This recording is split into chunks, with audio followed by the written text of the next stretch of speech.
Did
you hear her?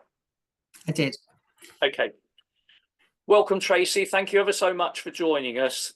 Perhaps you could just let us know who you are, please. Hello, Peter. Lovely to see you. So I'm Tracy Dowling, and for the last 8 months, I've had the pleasure of being the Interim Chief Executive at Mid and South Essex Integrated Care Board. And today is Monday, the 8th of July, 5 days before I finish my term here at Mid and South Essex and prepare to hand over to Tom Abel, who will be coming in early August as substantive Chief Executive. Before I forget, I would like to thank you very much for all you've done, because it's been a very difficult time, and I, for one, as a critical friend, would like, with my friendly bit, to say thank you very much for having stepped in and helped us out when we needed it. No, it's been my absolute pleasure. I'm sure it's been a bit hard at times, but not very nice of you to say so. So I was going to start by asking you, what's your experience been of the Mid and South Essex Integrated Care System, bearing in mind the results of the staff survey in 2023 when you were just coming in? Well, so the staff survey was undertaken in November, and I joined at the end of November. And I have to say, at that time, morale at the Integrated Care Board was low. We did, from that staff survey, have the poorest set of results of all 42 ICBs across the country. Now, the staff at Mid and South Essex Integrated Care Board were probably amongst the last in the country to merge from multiple CCGs to form an integrated care board. So those staff have been through a merger. They've been through 2 reorganisations, and in November of last year were just beginning to come out of a second reorganisation within 12 months. So not a surprise that morale was pretty low. But also it was really clear to me coming in that people were just not clear what the role of the Integrated Care Board was, and with the reorganisation, people were not clear about what their roles were within that, and a lot of the teams had not yet sufficiently formed following the merger of the CCGs, and then there was another upheaval. So there was a tremendous amount for me just to stabilise people, to recognise the difficult circumstances people have been working in and to thank them for that, but also to, I think, set an expectation with all of our staff in the Integrated Care Board that everybody has a part to play in making it a great place to work. So the staff survey was clearly saying to us, this is not a great place to work. But my challenge back to staff was, okay, so what can we do together? And I'm happy to lead it, but it takes all of us. What can we do together to make this a great place to work again? And we've been really focused on that organisational development, staff engagement, clarity of purpose, roles, responsibilities over the time that I've been here.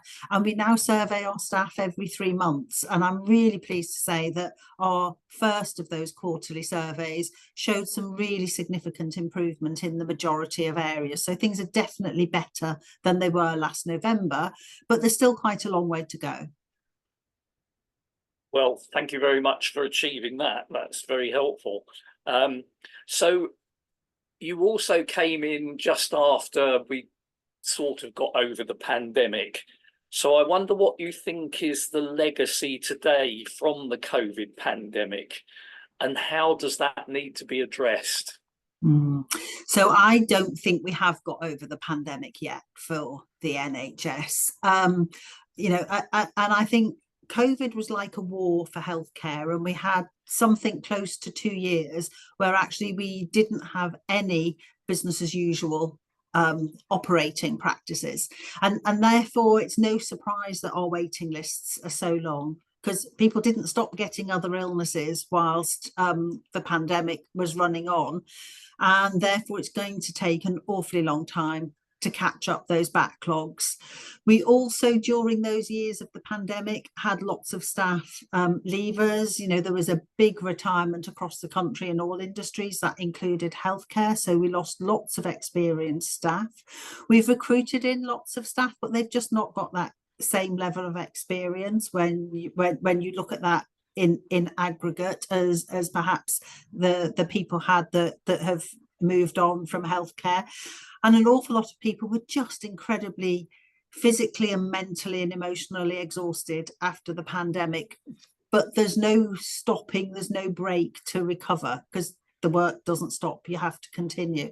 And therefore, for me, it's not a surprise that I think we're still in the recovery phase from that massive major incident that was the pandemic, and we may have underestimated actually what it takes to recover from something like a healthcare pandemic like COVID, and so many people are still suffering the ill effects of COVID. I looked at the data just a week or so ago, and there were about 30 people in our hospitals in Mid and South Essex with COVID.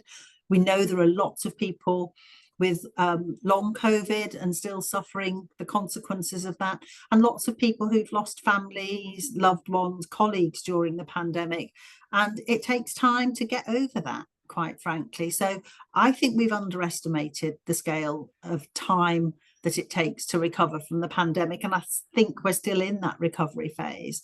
However, it is time for us to now really seriously start to grip what it takes to get back to really good, productive elective care, to get those waiting times down, to start seeing some really good improvements in emergency care. And actually across Mid and South Essex, our emergency care is very much better than it was.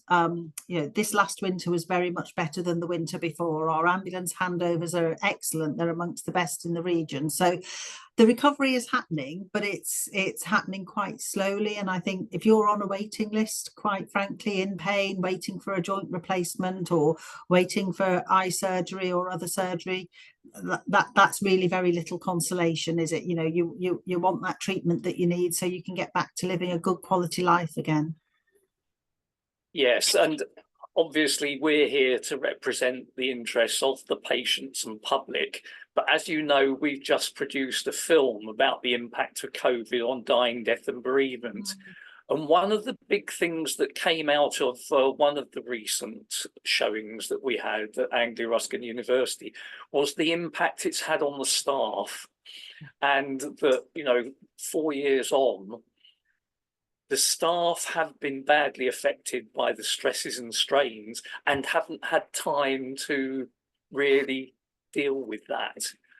And I don't think that needs any money or resources, but perhaps a bit of time. And as someone who's responsible for the well-being of staff, is there anything, and that will help the patients and public, obviously. Absolutely, it will. Are there any plans, and have you any thoughts about how we can help the staff to recover?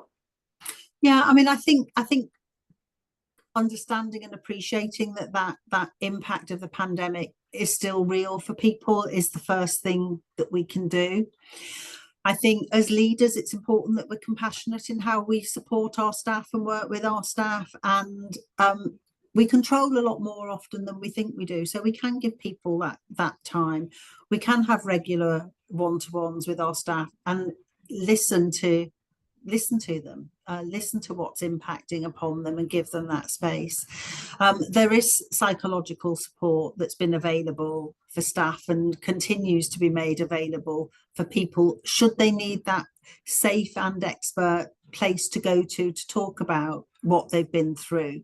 And I think we need to continue to make that available. Delivering healthcare can be traumatic at any time, not just during a pandemic. And recognising that, and recognising that if we want people to continue to deliver high quality care, actually they have to be physically and mentally and emotionally well themselves. And we shouldn't expect people to come to work if they're not physically, mentally and emotionally well. And you know, if they need support, it's compassionate and humane to seek to provide that, but it's also essential if we're really serious about patient safety and good quality care. So I think that needs to continue.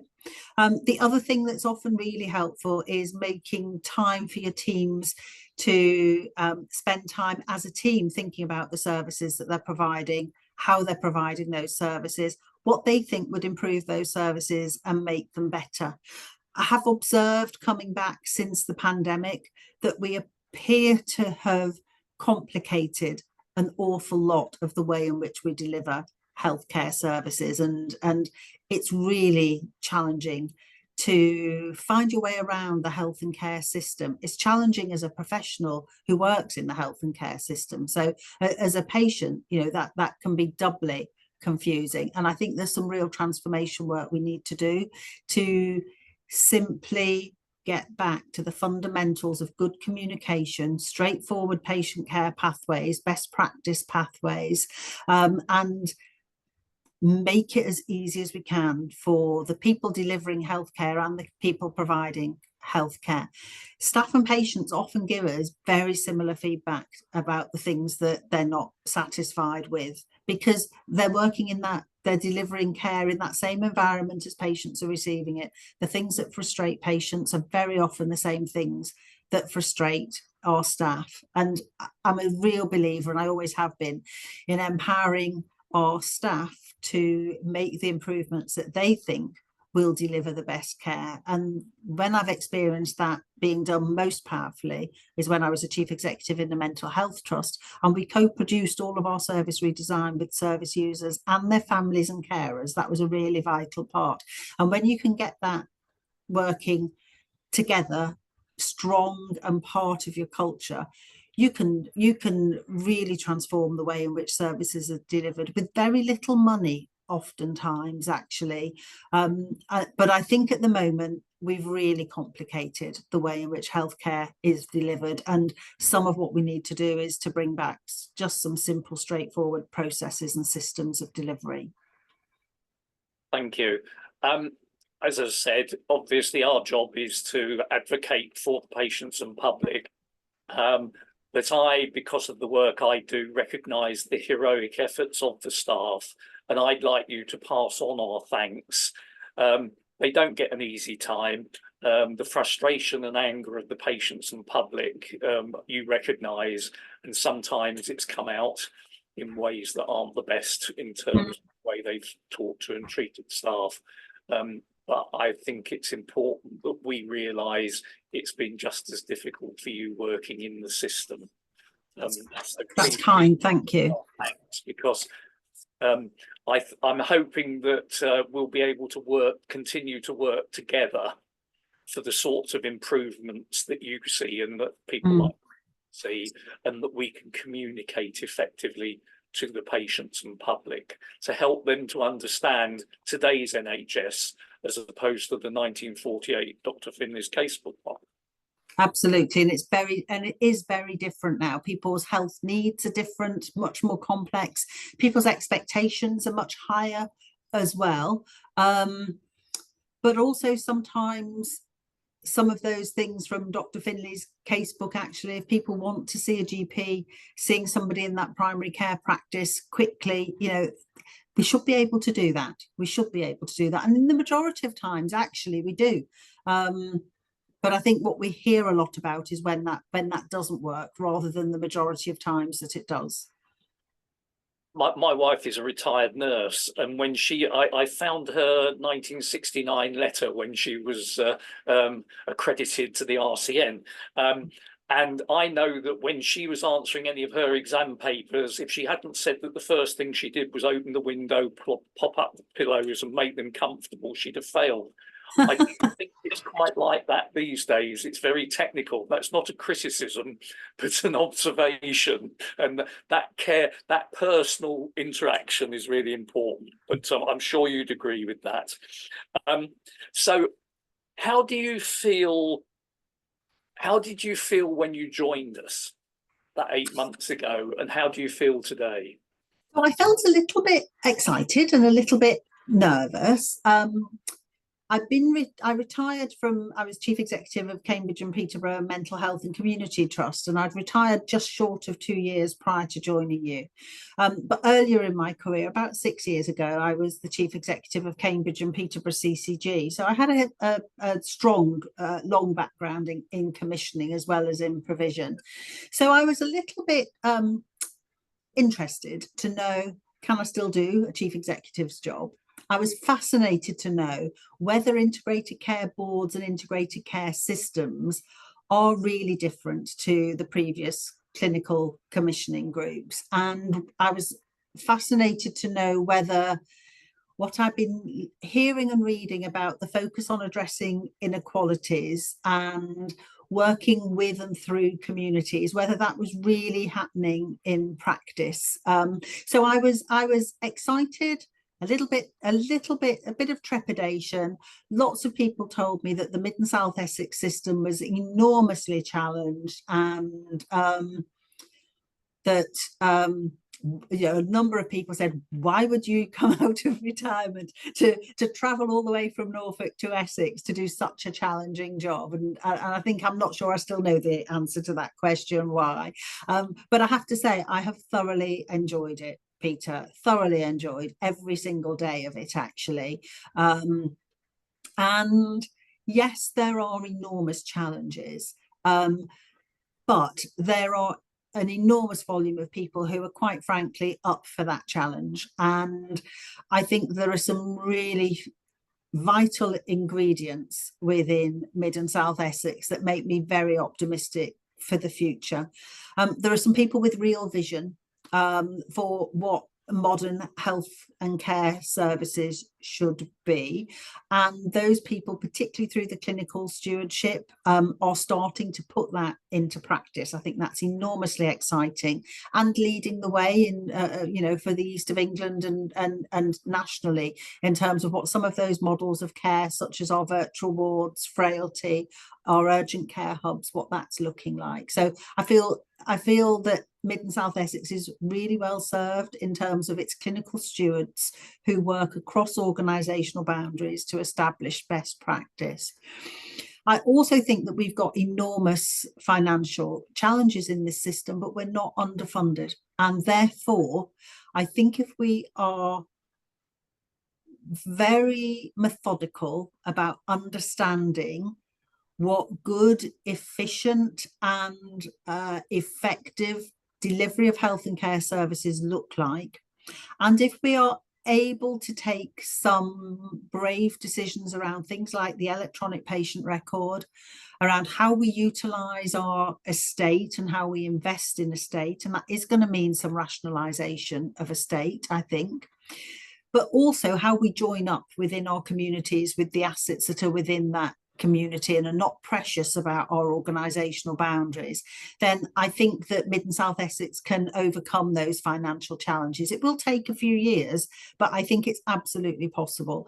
And I think that some good clinically led vision, some really good management supported by strong leadership, understanding our cost base and understanding the outcomes that we get for that investment from our taxpayers and working to improve those outcomes, I think, within the next 3 years or so, actually, I see no reason why this system should not have addressed those financial challenges and be in a much better place. So you said quite a lot already about things that you think can be done.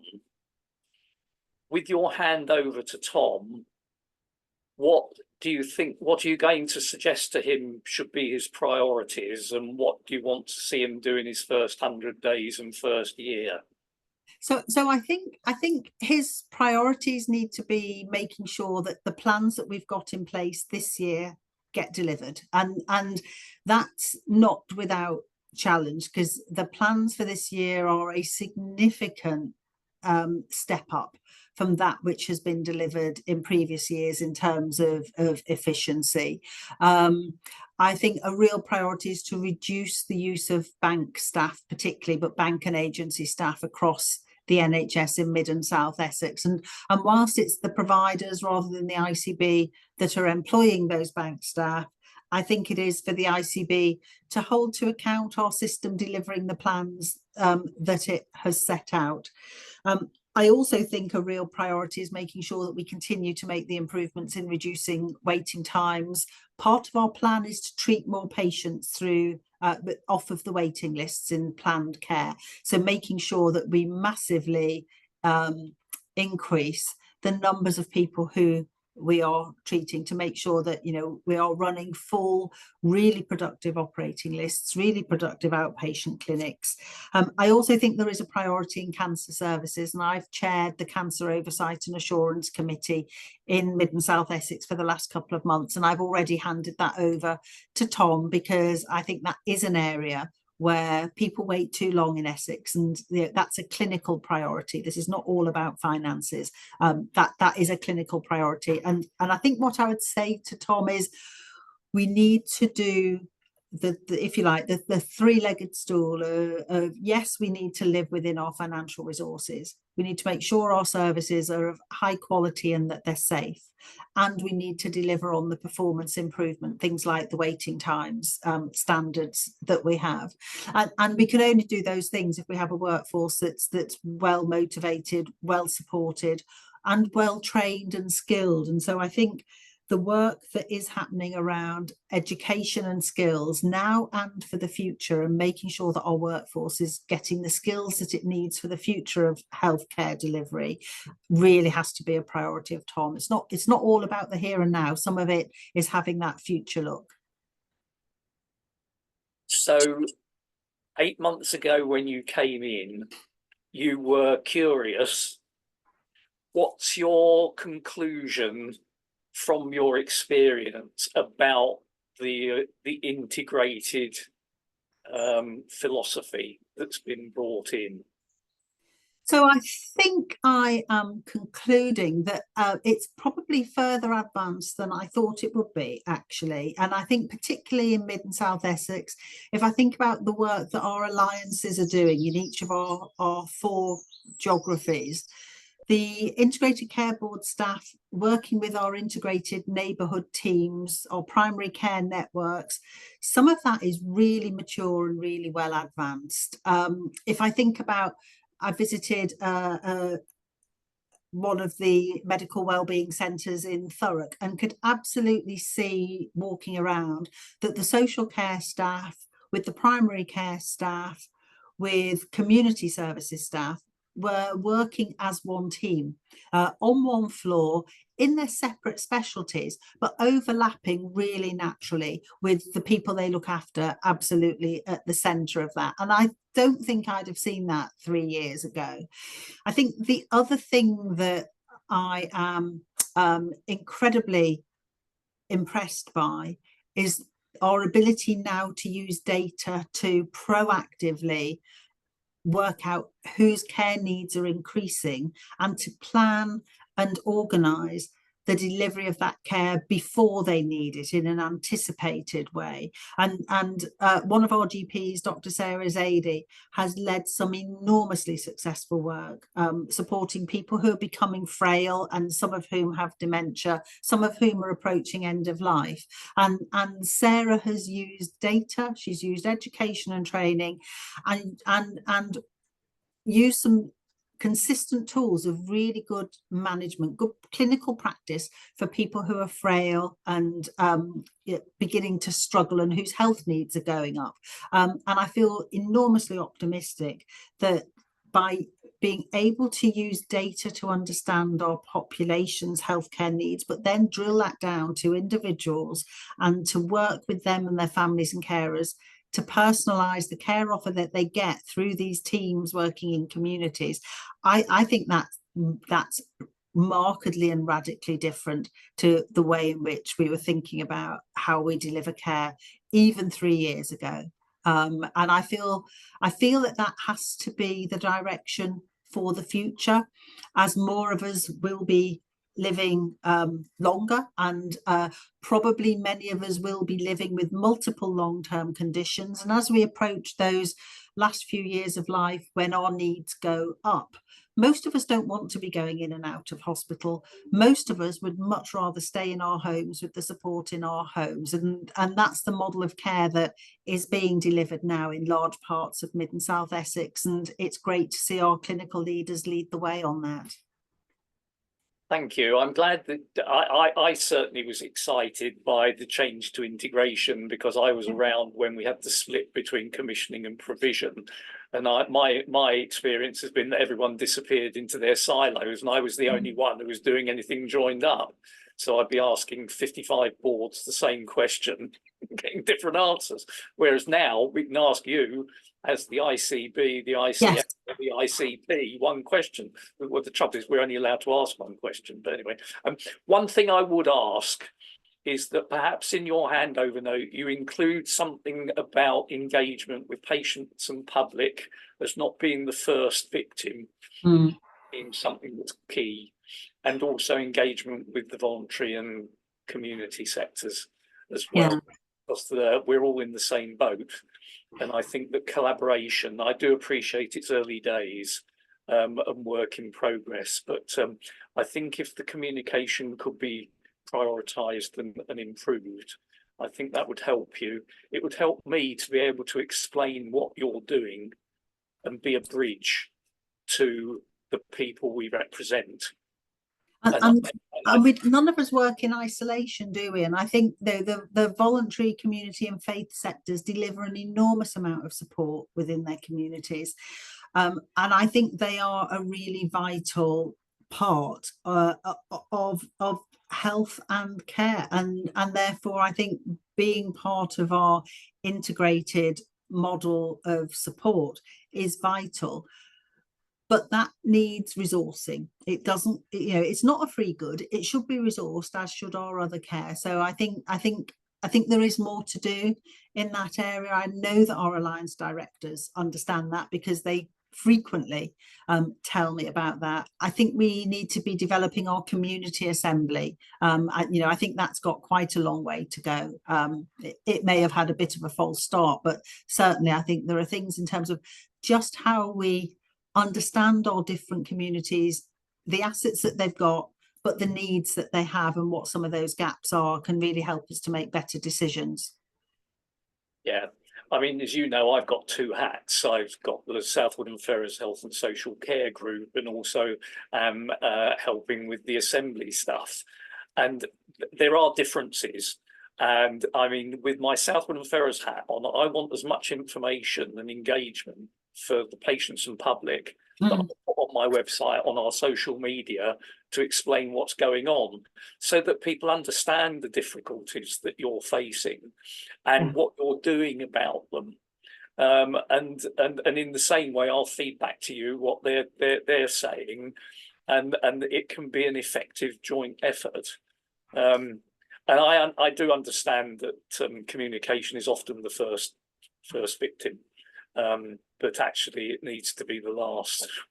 I agree, it does need to be the last, because actually people are tremendously understanding when we do have challenges, if we share with them what those challenges are, and actually they can often direct us to solutions that we wouldn't have thought of, or people are often very forgiving of things that we might be struggling with and can come up with some really innovative ways that we wouldn't have thought of to solve those problems. And usually they're resource light rather than resource heavy. Yeah, I think you've covered very, very widely and effectively the last question that I was going to ask you. So I think you said the system doesn't need a lot of more funding and resourcing. It needs to have more efficient use of Yes. what's already there and more creative uses.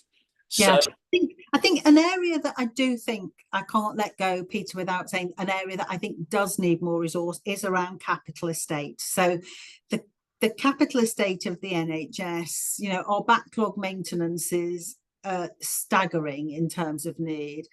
Our ability to invest in the kinds of community based health centres that we would like to be able to deliver really modern healthcare in, so that we can support people in their communities and in their homes, bringing these teams of people together in a single location, not just for healthcare, but for wider community support, is going to be really vital if we're not going to continue to be building more and more bigger and bigger hospitals, which isn't going to happen. I do believe that the future healthcare is about delivering in communities, mainly people's homes, but our community infrastructure is not one that is fit for for modern day digitally and technically enabled care, and therefore I am hoping that what we will see emerging in the near future is a really strong strategic plan for capital investment in the out of hospital sector, as well as addressing a lot of that backlog maintenance in the hospital sector as well. But at the moment, large scale investment in primary and community services estate is effectively pretty much stalled, and that's just not going to be able to last for very much longer. no, and you talking about that, I mean, I do think of successes. Crouch Vale Medical Centre that we've got in South Woodham is definitely a success, albeit the challenges of its location taken seriously enough and still aren't perfect. Braintree Community Hospital is great. And then, you know, if you look at the lack of investment, St Peter's Malden, you know, was due to have been the same as Braintree, and look where we are now with that.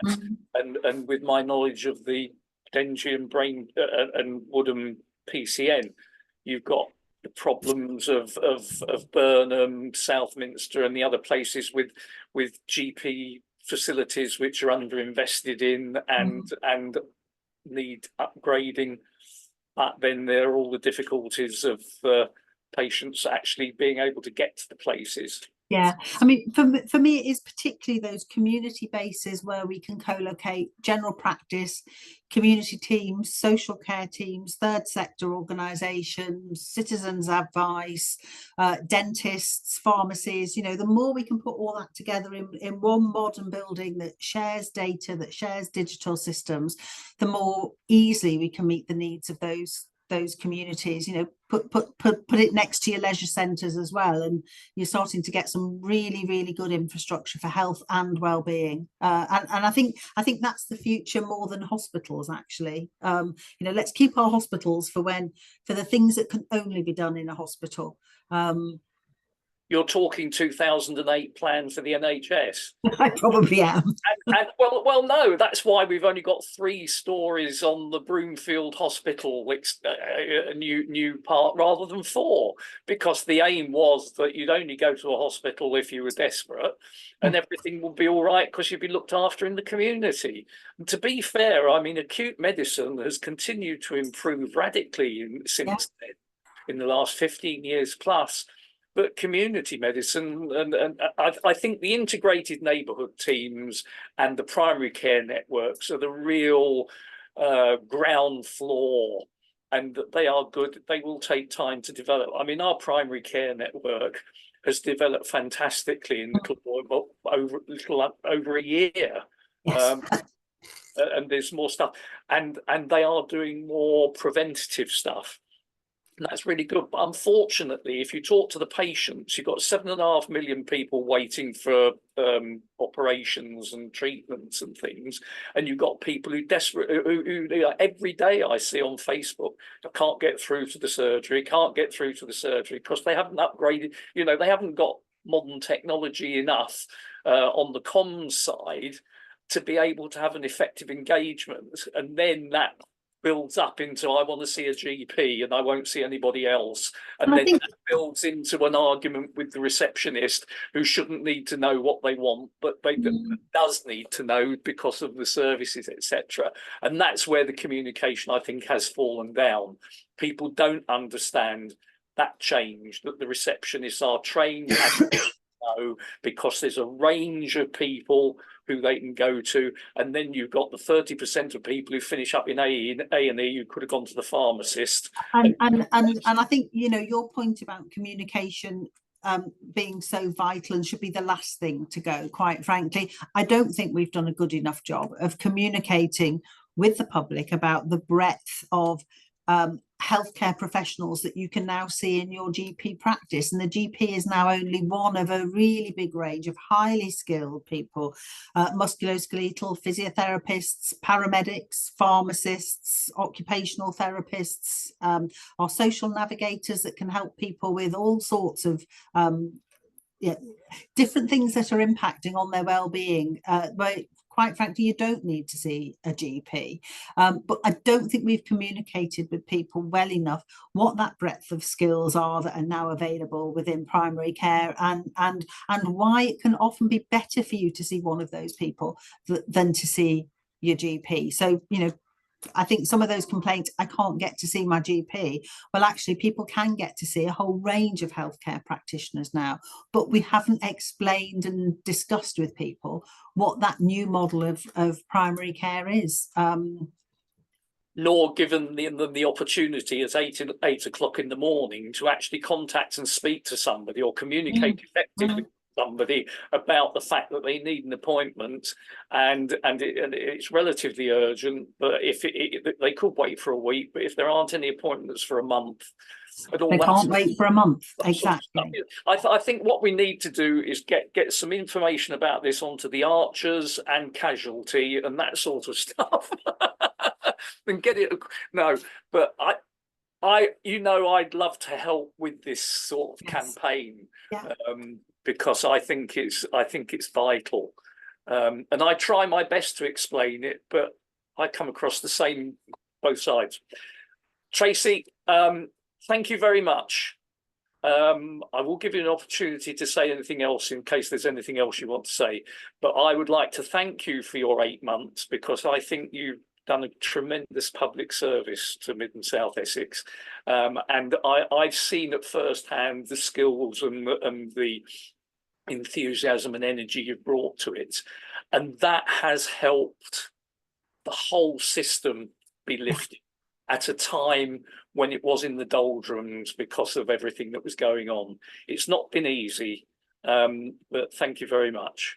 I thoroughly enjoyed it. Thank you. I've worked with super people. And Peter, can I also thank you for coming to our boards every time, for holding us to account, for asking us questions that quite frankly need to be asked. And I think we are poorer if we don't have that scrutiny from our population and the people we serve. So thank you for that.